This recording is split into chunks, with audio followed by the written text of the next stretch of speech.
नमस्कार। मत अभिमत पर आपका स्वागत है। मैं हूं राकेश कुमार। मित्रों, शिक्षकों का ट्रांसफर फिर एक बार पहेली बना हुआ है।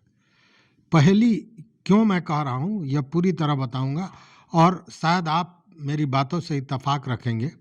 लेकिन आपको बता दें कि मुख्यमंत्री ने नियुक्ति पत्र देते हुए सक्षमता पास शिक्षकों को, जिनको विशिष्ट शिक्षक का दर्जा मिलना है, राज्यकर्मी का दर्जा मिला, उन लोगों को बांटते हुए ये कहा था कि अभी स्थानांतरण की पूरी प्रक्रिया को स्थगित कर दी गई है। उसके एक दिन पूर्व शिक्षा मंत्री ने भी यही कहा था और हाई कोर्ट ने भी ये बंदिशें लगाई थी। उसका कारण था कि औरंगाबाद के कुछ शिक्षक हाई कोर्ट में चले गए थे और हाई कोर्ट ने उस पर स्टे लगा दिया था तत्काल प्रभाव से।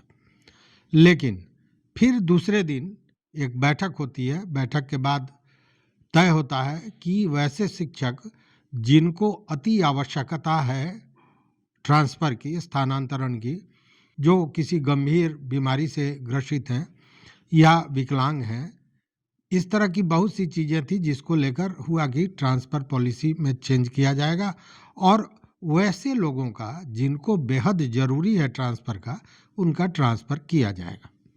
इसके लिए कल जो नियमावली है, जो नियम बनाए गए थे, वह भी जो शिक्षा निदेशक हैं, जो प्राथमिक शिक्षा निदेशक हैं पंकज कुमार, उन्होंने ये नियमावली भी जारी कर दिया।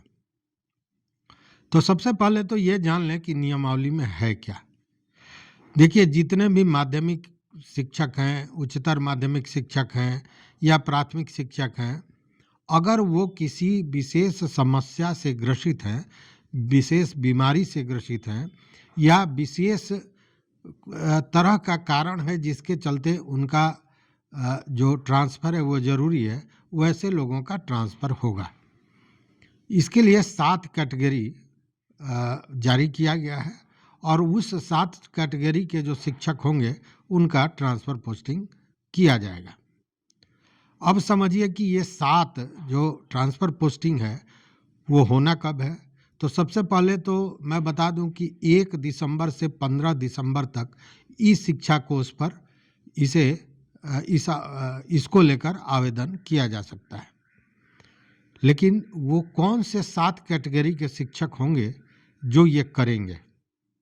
तो सबसे पहला है गंभीर बीमारी से ग्रसित व्यक्ति, जिसमें शिक्षक, अगर शिक्षक हैं तो उनकी वो दोनों पति पत्नी, या शिक्षिका हैं तो पति पत्नी और बच्चे, इनमें से किसी को अगर कैंसर जैसी बीमारी है या इससे वो ग्रसित हैं, उस स्थिति में उनका स्थानांतरण किया जाएगा ऐच्छिक स्थान पर। दूसरा कैटेगरी है कि गंभीर रूप से बीमार लोग, जिसमें आता है वैसे लोग, वैसे शिक्षक शिक्षिका, मतलब पति पत्नी या बच्चे, जिनको हृदय रोग हो, जिनको किडनी की बीमारी हो और जिनको लीवर की बीमारी हो।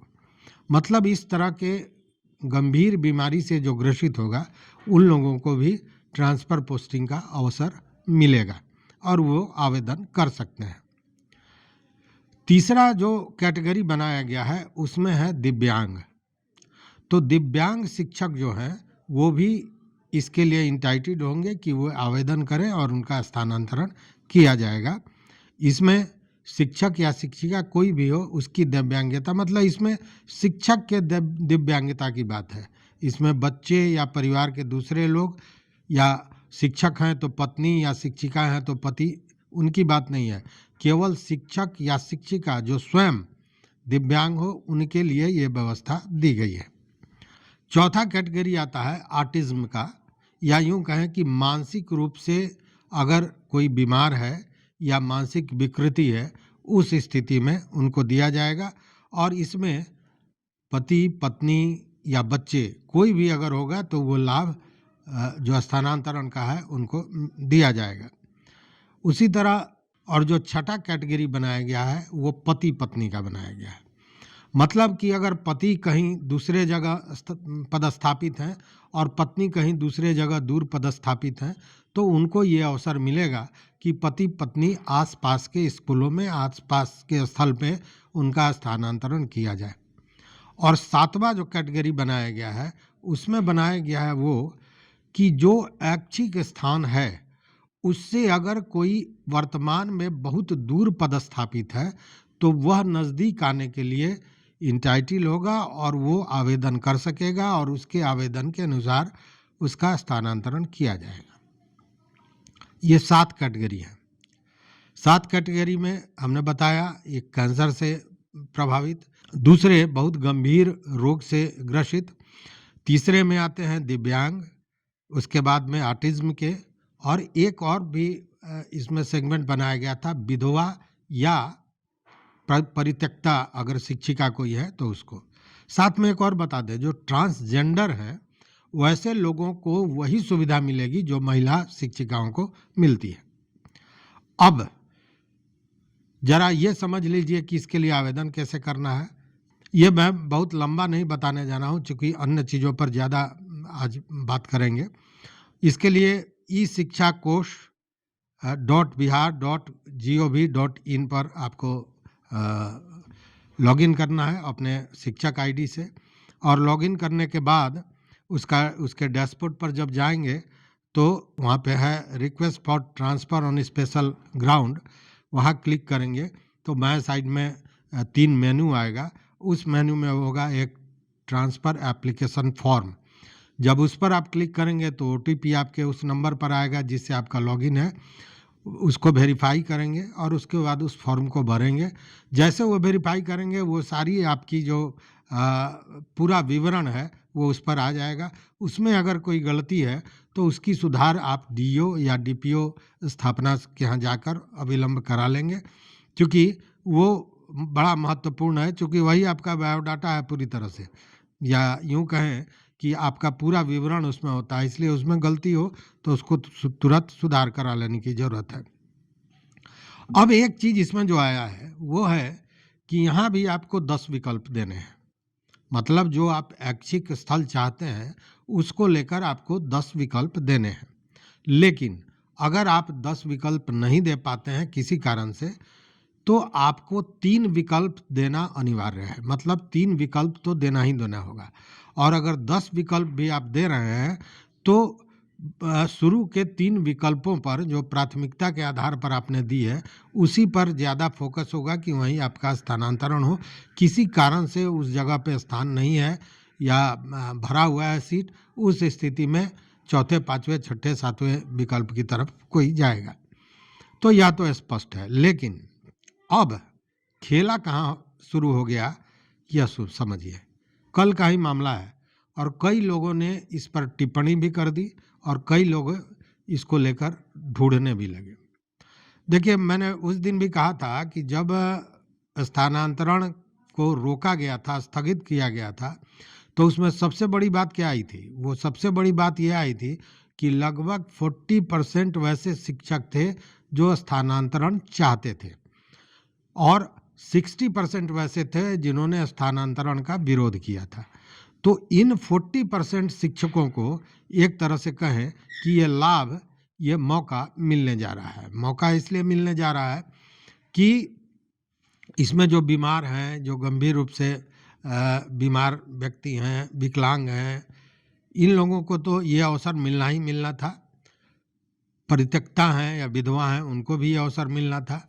लेकिन 2 वैसा मौका है जिसमें बहुत आसानी से ट्रांसफ़र के लिए अपने को फिट साबित किया जा सकता है। एक तो वैसे जो पति पत्नी हैं, अगर अलग हैं तो वो एक हो सकते हैं और इसके लिए किसी और चीज़ की आवश्यकता नहीं है।